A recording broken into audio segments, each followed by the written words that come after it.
दोस्तों आज की इस वीडियो में मैं आपको the psychology of money book से 8 बिग आइडियाज बताने वाला हूं। तो बिना किसी डीले के हम डायरेक्ट काम की बात पर आएंगे। और पहला बिग आइडिया है यू डोंट नो एवरीथिंग। हम हमारे एक्सपीरियंसेस के बेस पर कोई भी राय बनाते हैं। थोड़े से एक्सपीरियंस पर कई लोग ये मानने लग जाते हैं कि उन्हें इस दुनिया के बारे में सब कुछ पता है, लेकिन वो ये बात भूल जाते हैं कि दुनिया में 800 करोड़ लोग हैं और हर इंसान की अपनी अपनी अलग राय है और हर कोई अपनी दुनिया में सही भी है। एक चीज जो किसी को बिल्कुल सही लग रही वो हो सकता है कि किसी और को पागलपन लगे। The psychology of money book में ऑथर मॉर्गन हाउसेल कहते हैं कि पैसों के लेकर आपका एक्सपीरियंस दुनिया में जो कुछ भी हुआ है उसका 0.00001% हो सकता है, लेकिन 80% एक्सपीरियंस आपका वो होता है जो आप सोचते हो कि दुनिया कैसे चलती है। यानी आसान शब्दों में कहें कि हम ज्यादातर वही बातें मानते रहते हैं जो हमारे बिलीफ में बैठी हुई है। जैसे अगर किसी के अंकल को 20 साल पहले स्टॉक मार्केट में नुकसान हो गया था तो हम ये मान के बैठ जाते हैं कि स्टॉक मार्केट में सिर्फ नुकसान ही होता है।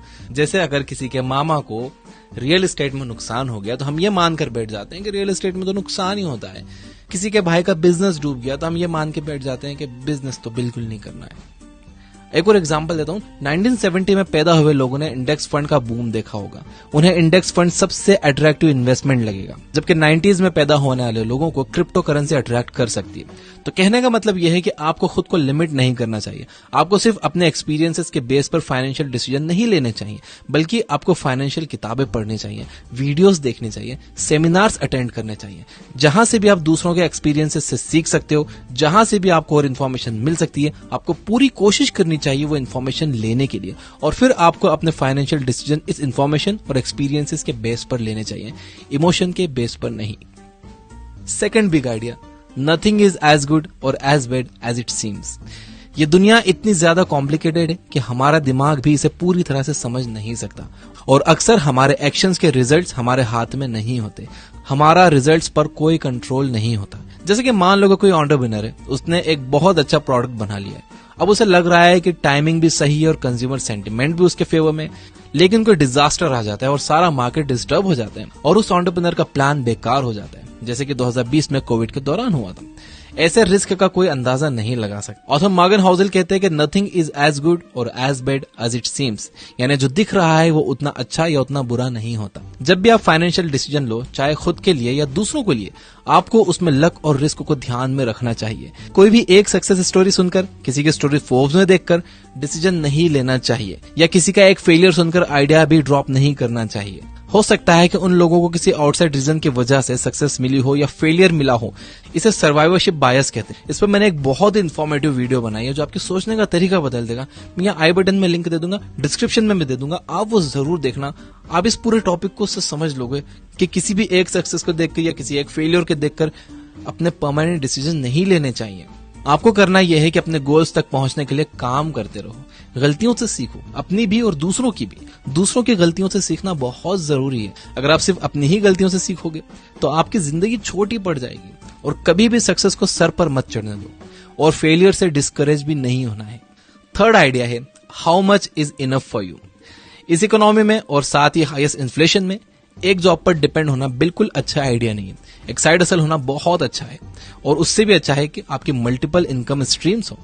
लेकिन खुद से पूछिए कि आपके लिए कितना पैसा काफी होगा, क्योंकि हमेशा पैसों के पीछे भागना आपकी मेंटल हेल्थ के लिए सही नहीं होगा।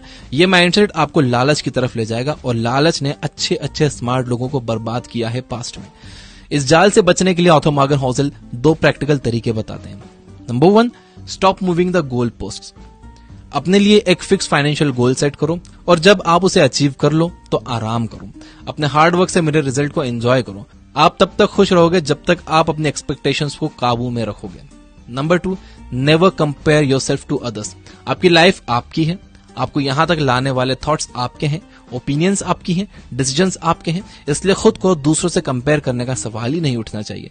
दूसरों से खुद को कंपेयर करोगे तो आपको जलन भी होगी और आपका मेंटल पीस भी खत्म हो जाएगा। Fourth big idea, understand the power of compounding.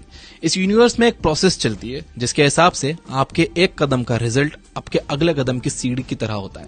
जैसे कि उस बहते हुए पानी के बारे में सोचिए जो ओवर द टाइम पत्थरों का शेप बदल देता है। ऑथर मॉर्गन हॉजेल कहते हैं कि दौलत बनाने के लिए भी सिमिलर पैटर्न फॉलो करना होता है। समझदारी से इन्वेस्ट करना तो जरूरी है, लेकिन बड़ी दौलत बनाना इस बात पर डिपेंड करता है कि आप कितने लंबे टाइम से इन्वेस्टेड हो। वॉरेन बफेट की वेल्थ $84 बिलियन है, जिसमें से $18 बिलियन उन्होंने 65 की उम्र के बाद कमाए हैं। चलिए जिम साइमंस और वॉरेन बफेट के अचीवमेंट को कंपेयर करते हैं। जिम साइमंस को दुनिया का ग्रेटेस्ट इन्वेस्टर कहा जाता है क्योंकि उन्होंने अपनी कैपिटल पर 66% का रिटर्न जनरेट किया है। दूसरी तरफ वॉरेन बफेट ने सिर्फ 22% का रिटर्न जनरेट किया है। ये नंबर देखकर लगता है कि साइमंस की वेल्थ वॉरेन बफेट से कहीं ज्यादा होगी, जबकि ऐसा नहीं है। वॉरेन बफेट जिम साइमंस से कहीं ज्यादा अमीर है। कैसे? आंसर है कंपाउंडिंग। जैसे साइमंस ने 50 साल की उम्र में इन्वेस्टिंग शुरू की, वहीं वॉरेन बफेट ने 10 साल की उम्र से इन्वेस्टिंग शुरू कर दी थी। छोटे छोटे एफर्ट्स कंसिस्टेंटली लंबे टाइम तक करने से एक्स्ट्रा ऑर्डिनरी रिजल्ट्स मिलते हैं। जेम्स क्लियर ने अपने बुक एटॉमिक हैबिट्स में इस बात को बहुत अच्छे से समझाया है। Fifth big idea, getting rich versus staying rich. Internet और सोशल मीडिया के बढ़ने से एक साइड हसल शुरू करना ज्यादा मुश्किल नहीं रहा है। आप स्टॉक्स में इन्वेस्ट कर सकते हो, क्रिप्टो में इन्वेस्ट कर सकते हो, क्विक प्रॉफिट्स बना सकते हो। ठीक ठाक कैपिटल नॉलेज और रिस्क लेने की हिम्मत से आप अमीर तो हो सकते हो, लेकिन अमीर बने रहना ये मुश्किल पार्ट है। आप किसी भी बड़े शहर में चले जाओ, रोड्स पर आपको अट्रैक्टिव एड्स दिख जाएंगे, बल्कि आपके फोन में ही pre approved credit card, low cost loan, loyalty points, gift coupon जैसी कस्टमर्स को ललचाने वाली चीजें आपको मिल जाएंगी। देखो आज के टाइम में अगर कमाना आसान हुआ है तो खर्च करना उससे कहीं ज्यादा आसान हो गया है। ऑथर कहते हैं कि अपनी दौलत बचाने का तरीका है आप बहुत सोच समझकर खर्च करो। आपको ये मानकर कभी नहीं चलना चाहिए कि कल जो आपको सक्सेस मिली थी वो आने वाले कल में भी मिलेगी। ज्यादा सेटिस्फाइड नहीं होना है। आपको अपना हर फाइनेंशियल डिसीजन उसी सोच समझ के साथ लेना है, उतनी ही रिसर्च करके लेना है जितना आपने पहला फाइनेंशियल डिसीजन लेते टाइम सोचा था। अगर आप ये वीडियो देख रहे हो तो मैं ये मान सकता हूँ कि आप भी मेरी तरह एक आम इंसान हो जो पूरी कोशिश कर रहा है बेटर फाइनेंशियल डिसीजन लेने की। इस दुनिया का इकोनॉमिक सेटअप कुछ इस तरह का है कि हमारे जैसे आम लोगों के हाथ में ये नहीं होता कि हमारे पैसों के साथ क्या होगा। इन्फ्लेशन जैसे माइक्रो इकोनॉमिक फैक्टर्स डिसाइड करते हैं कि हमारे पैसे की वैल्यू क्या होगी, लेकिन एक चीज जो हम लोग कंट्रोल कर सकते हैं वो है खर्चा। पैसे बचाना एक कला है और पैसा बचता है किफायतशारी से। और यहाँ कंफ्यूज नहीं होना है, किफायतशारी और कंजूसी में बहुत फर्क है। अगर मैं आसान शब्दों में इन दोनों के बीच का फर्क बताऊं तो वो ये है, किफायतशारी का मतलब है पैसा वेस्ट करने की इच्छा का ना होना, कंजूसी का मतलब है कि सिरे से पैसा खर्च करने की ही इच्छा ना होना। अब इसके लिए आपको अपने नीड्स और वांट्स में फर्क समझना बहुत जरूरी है। एक नीड वो है जो जिंदगी जीने के लिए जरूरी है, जो आपके काम के लिए जरूरी है, और वांट वो है कि किसी भी चीज से आप अट्रैक्ट हो रहे हो कि यार ये चाहिए ही मुझे, ये चीज कितनी कूल है, जबकि आपको पता है कि आपको उस चीज की जरूरत नहीं है। तो नीड और वांट में अगर आप फर्क करना सीख गए तो कोई भी चीज खरीदने से पहले आपने अगर उसे नीड और वांट के तराजू पर तोल लिया तो आप पैसे बचा लोगे। Big idea number 6, law of large numbers. Law of large numbers एक एक्सपेरिमेंट को कई बार रिपीट करने से मिले रिजल्ट्स को प्रिडिक्ट करता है। यानी अगर आप एक एक्सपेरिमेंट बार बार करोगे तो आपके सक्सेसफुल होने के चांसेस भी बढ़ जाएंगे। एज एन एंटरप्रेन्योर आप अपने काम में भी law of large numbers apply कर सकते हो।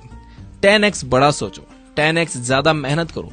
मैसिव एक्शन ही आपको मैसिव रिवॉर्ड्स दिलाते हैं। अगर आपके गोल्स 10 गुना बड़े हुए और आप उन्हें पूरी तरह से अचीव भी नहीं कर पाए तो भी आप जीत जाओगे। ये बात कही है ग्रांट कार्डोन ने अपनी बुक द 10x रूल्स में। Law of large numbers investment में डाइवर्सिफिकेशन के साथ भी परफेक्टली काम करता है। अगर आपका लार्ज पोर्टफोलियो है तो आप किसी एक स्टॉक पर डिपेंड नहीं रहोगे, उसमें भी आपके जीतने के चांसेस बढ़ जाएंगे, बशर्ते कि आपके पोर्टफोलियो में ठीक ठाक नंबर्स में कंपनियां अच्छा परफॉर्म कर रही हैं। ऑथर कहते हैं कि आप हाफ ऑफ द टाइम गलत हो सकते हो, फिर भी अच्छा रिटर्न बना सकते हो। यही बात मेरे साथ इन्वेस्टमेंट में सच हुई है। मेरे स्टॉक पोर्टफोलियो में 14 स्टॉक्स हैं, जिसमें से 7 लॉस में चल रहे हैं, और जो बाकी के 7 हैं जो प्रॉफिट में चल रहे हैं, उन्होंने मेरे ओवरऑल इन्वेस्टमेंट का, मेरे ओवरऑल कैपिटल का 40% रिटर्न दिया है। एंड 40% रिटर्न बहुत बड़ी चीज है। तो आपको पैसा कमाने के लिए परफेक्ट होने की जरूरत नहीं है। आधा टाइम आप गलत होकर भी अच्छा पैसा कमा सकते हो। Big idea number 7, be time rich. आपको क्या लगता है ज्यादा पैसा कमाने का अल्टीमेट बेनिफिट क्या है? क्या यह फेम है या कुछ भी खरीद सकने की पावर है? ऑथर मॉर्गन हॉजेल कहते हैं कि पैसा का ग्रेटेस्ट डिविडेंड है आपका अपने टाइम पर कंट्रोल होना। कई स्टडीज ने यह बात साबित की है कि जो लोग खुद को खुश मानते हैं उनके पास टाइम की फ्रीडम होती है। वो लोग अपनी मर्जी से कहीं भी आ जा सकते हैं, कोई भी काम कर सकते हैं। वो किसी एक चीज से बंधे हुए नहीं होते कि यहाँ रोज 8 घंटे देना ही है। एंड इसलिए पैसा जरूरी है। पैसा होने का मतलब है कि आपके पास लाइफ में ऑप्शंस होंगे। इसका मतलब है कि आपको एक टॉक्सिक वर्क प्लेस में जबरदस्ती बैठना नहीं पड़ेगा। इसका मतलब है कि जब आप अच्छा फील नहीं कर रहे तब भी आपको खुद को काम पर जाने के लिए फोर्स नहीं करना पड़ेगा। ऑथर कहते हैं कि हाईएस्ट फॉर्म ऑफ वेल्थ ये एबिलिटी है कि आप रोज सुबह उठकर ये कह सको कि आज मैं जो चाहूं वो कर सकता हूं। तो सबसे पहले आपका गोल होना चाहिए एक इमरजेंसी फंड बनाने का, यानी इतना पैसा जमा कर लो कि अगर 6 महीने तक आप कोई भी काम ना करो तब भी आप आसानी से सरवाइव कर सको। जब आपके पास ये फंड तैयार हो जाए उसके बाद आप अपने नेक्स्ट स्टेप के बारे में सोचो। उसके बाद आप सोचो कि आपको जॉब छोड़कर कुछ करना है नहीं करना है। उसके बाद आप रिस्क लो। पहले इमरजेंसी फंड बनाना बहुत जरूरी है। अल्टीमेटली आपका गोल आपके अर्निंग को अपनी लाइफ के साथ जोड़ने का होना चाहिए, यानी एक ऐसी लाइफ जिसमें आपका अपने टाइम पर कंट्रोल हो। यानी आपका गोल होना चाहिए इस तरह से पैसा कमाने का कि जिसमें आपका अपने टाइम पर कंट्रोल हो। यानी आपको अपने काम में पूरे टाइम नहीं लगा रहना पड़े, आपको काम करने रोज नहीं जाना पड़े। याद रखिए कि सिर्फ बेशुमार पैसा कमाना काफी नहीं है, आपके पास उसके रिटर्न्स एंजॉय करने के लिए टाइम भी होना चाहिए। बिग आइडिया नंबर 8, ये आइडिया मैंने अपने पर्सनल चैनल पर भी थोड़े दिन पहले बताया था। Luxury is normal. आपने सड़क पर कई बार कोई शानदार स्पोर्ट्स कार देखी होगी। अब जरा आप ये याद करने की कोशिश करो कि उस कार को जो इंसान चला रहा था क्या वो आपको याद है? 99% चांसेस है कि आपको बस अपना एक्साइटमेंट याद होगा कि आप उस कार को देखकर कितने एक्साइटेड हुए थे, लेकिन उस कार को कौन चला रहा था ये आपको बिल्कुल याद नहीं होगा। Luxury items definitely eye catching होते हैं और यही उनका पर्पस भी होता है। ऑथर कहते हैं कि आप अपने लग्जरी आइटम से जितने इंप्रेस होते हो उतना और कोई इंप्रेस नहीं होता। ऑथर कहते हैं कि आपको लगता है कि लोग आपका लग्जरी आइटम देखकर आपसे इंप्रेस हो रहे हैं, जबकि आपसे इंप्रेस कोई नहीं होता। डे टू डे लाइफ में आपको एक कार की जरूरत होती है, सिर्फ किस लिए? पॉइंट ए से पॉइंट बी जाने के लिए। एक नॉर्मल कार भी आपको पॉइंट ए से पॉइंट बी ले जाएगी और एक फरारी भी सेम काम करेगी। फर्क यह है कि फरारी के लिए बहुत ज्यादा पैसा लगता है और उसे मेंटेन करने के लिए और भी ज्यादा पैसा लगता है। सारे स्टेटस सिंबल सेम होते हैं, टेम्पटिंग होते हैं, बट अल्टीमेटली पॉइंटलेस होते हैं। आपको ये बात याद रखना होगी कि लग्जरी आइटम्स एक्चुअल में लाइबिलिटीज हैं, एसेट्स नहीं। ये चीजें आपकी जेब से पैसा निकालती हैं, डालती नहीं है। ऑथर कहते हैं कि गरीब होने का सबसे आसान तरीका है कि अमीर होने का दिखावा किया जाए। अब इसका मतलब ये बिल्कुल नहीं है कि आपको लग्जरी कार्स बिल्कुल ही नहीं खरीदने चाहिए। रैपर जेजी ने एक बड़ी अच्छी बात कही है कि अगर आप किसी चीज को 2 बार नहीं खरीद सकते तो इसका मतलब यह है कि आप उसे अफोर्ड नहीं कर सकते। एक और रूल है the 30 day rule. I don't know ये किसने बनाया। इसके हिसाब से अगर किसी चीज को खरीदने के लिए आपका दिल ललचाए तो आपको 30 दिन रुक जाना चाहिए। 30 दिन के बाद भी आपको अगर उसकी जरूरत महसूस हो कि यार बिना उसके काम नहीं चलेगा तो वो चीज आपको ले लेनी चाहिए। और ये जितने भी लग्जरी आइटम्स हैं इसको आपने अपनी पैसिव इनकम से लेना चाहिए। आपको अपनी एक्टिव इनकम लगाना चाहिए काम पर, यानी कि आप उन पैसों से आपको और पैसा बनाना चाहिए और जो पैसा उससे बन रहा है आपको उनसे अपने ये खिलौने खरीदने चाहिए। आपको कभी भी अपनी एक्टिव इनकम इन चीजों में नहीं लगाना चाहिए और आपको हमेशा ये चीजें अपने बिजनेस अकाउंट से खरीदनी चाहिए ताकि आपको इस पर डेप्रिसिएशन मिले, आपका टैक्स बचता है इससे। इन चीजों से अमीर अपना टैक्स बचाते हैं। आपको लगता है कि वो दिखावा कर रहे हैं जबकि वो अपना टैक्स बचाते हैं। तो ये थे 8 big ideas from the book the psychology of money. अगर मैं इसे रिपीट करूं तो नंबर 1 है यू डोंट नो एवरीथिंग। आप ये मानकर मत चलो कि आप सब कुछ जानते हो, आप बस वही जानते हो जो आपके बिलीफ में बैठा हुआ है। इसलिए ज्यादा से ज्यादा लोगों से सीखो और उनके एक्सपीरियंसेस और अपने एक्सपीरियंसेस, उनकी गलती और अपनी गलती, ये सब ध्यान में रखकर फिर अपने फाइनेंशियल डिसीजन लो। नंबर 2 है nothing is as good as bad as it seems. यानी जो जितना अच्छा दिखता है, जितना बुरा दिखता है वो वैसा होता नहीं है। किसी की एक सक्सेस स्टोरी सुनकर या किसी का फेलियर सुनकर वो काम करने मत लग जाओ या वो आइडिया ड्रॉप मत कर दो। सर्वाइवरशिप बायस को समझो, लिंक डिस्क्रिप्शन में है उस वीडियो का। नंबर 3 है how much is enough for you. देखो ये डिसाइड कर लो कि आपके लिए कितना काफी है। अगर आप बिना गोल बनाए पैसों के पीछे भागे ही जाओगे तो आपके मन में बहुत लालच आ जाएगा। कहते हैं ना लालच की मां गला कटाती है। नंबर 4 है understand the power of compounding. Compounding के पावर को समझो। देखो ज्यादा रिटर्न बनाने से ज्यादा जरूरी ये है कि आप कितने लंबे टाइम तक इन्वेस्टेड हो। तो जितनी जल्दी हो सके आपको अपनी इन्वेस्टिंग जर्नी शुरू कर देनी चाहिए। भले ही 500 रुपए से एक SIP आप शुरू कर दो किसी भी एक अच्छे म्यूचुअल फंड में देखभाल के। नंबर 5 था getting rich versus staying rich. बड़ा अच्छा पॉइंट है। अमीर बनना तो ठीक है, आप बन गए, लेकिन अमीर बने रहना ये बड़ा मुश्किल पार्ट है। कुछ लोगों की इतनी इनकम नहीं होती लेकिन वो लोन पर ये फ्लैशी चीजें, लग्जरी चीजें खरीद कर समझते हैं कि वो अमीर हैं, जबकि वो अमीर होने का दिखावा करते हैं और यही गरीब होने का सबसे आसान तरीका। तो getting rich versus staying rich में फर्क समझिए। नंबर 6 था लॉ ऑफ लार्ज नंबर्स। आप जितनी ज्यादा बार किसी काम को करोगे उतने ज्यादा चांसेस आपके बन जाएंगे अच्छे रिजल्ट्स प्रोड्यूस करने के। जैसे कि मैं जितनी कंसिस्टेंटली जितनी ज्यादा वीडियोस अपलोड करूंगा तो चांसेस मैं अपने बढ़ा लूंगा कोई भी वीडियो वायरल होने के। अगर मैं करूंगा ही नहीं तो कोई वीडियो चलेगी कैसे? करता रहूंगा तो चांसेस बढ़ जाएंगे वीडियोस चलने के। नंबर 7 था बी टाइम रिच। पैसा कमाने का अल्टीमेट बेनिफिट है आपके पास टाइम का होना। पैसा आपको अपने टाइम पर कंट्रोल देता है और जिन लोगों का टाइम पर कंट्रोल होता है वो ज्यादा खुश रहते हैं। तो देखिए इनडायरेक्टली बल्कि डायरेक्टली पैसा एक खुशी दे रहा है। जब आपके पास ये कंट्रोल होगा कि आपको कौन से दिन क्या करना है, किस टाइम क्या करना है, कहाँ जाना है, जब आप बंधे हुए नहीं होगे कि यार मुझे बस 9 से 5 यहाँ जाना ही है, मैं और कहीं जा नहीं सकता। जैसे मैं बंधा हुआ था कुछ सालों पहले तक, मैं कहीं आ जा नहीं सकता था। लेकिन जब पैसा आया तो मेरे टाइम पर कंट्रोल मुझे मिला और अब मैं अपनी मर्जी से कहीं भी आ जा सकता हूँ, पहले से ज्यादा खुश रहता हूँ। और नंबर 8 था लग्जरी इज नॉर्मल।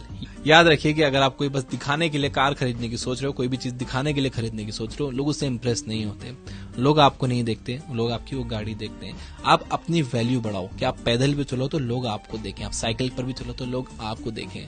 आपकी वैल्यू उस कार की वैल्यू से ज्यादा होनी चाहिए भाई। अपनी वैल्यू बढ़ाओ। बाकी ये सब चीजें नॉर्मल है, ये सब आ जाएंगी। ये सब टैक्स बचाने की चीजें, आपको लगता है कि दिखावे की चीजें, ये टैक्स बचाने की चीजें। द साइकोलॉजी ऑफ मनी, इस बुक को हमने चैप्टर बाय चैप्टर समराइज किया है ये बुक ऐप पर, और ये एक प्रीमियम बुक समरी है। 699 में आप 1 साल का प्रीमियम ले सकते हो। डिस्क्रिप्शन में मैंने ऐप का लिंक दे दिया है। फिलहाल अभी ये एंड्रॉइड के लिए अवेलेबल है, बहुत जल्दी हम इसे आईफोन के लिए भी लाने वाले हैं। वीडियो पसंद आया तो इसे लाइक जरूर करना, सब्सक्राइब नहीं किया तो सब्सक्राइब कर लेना, घंटी न दबाई तो दबा देना। Finally, you guys are amazing, keep reading, keep learning, keep growing. Thank you for watching.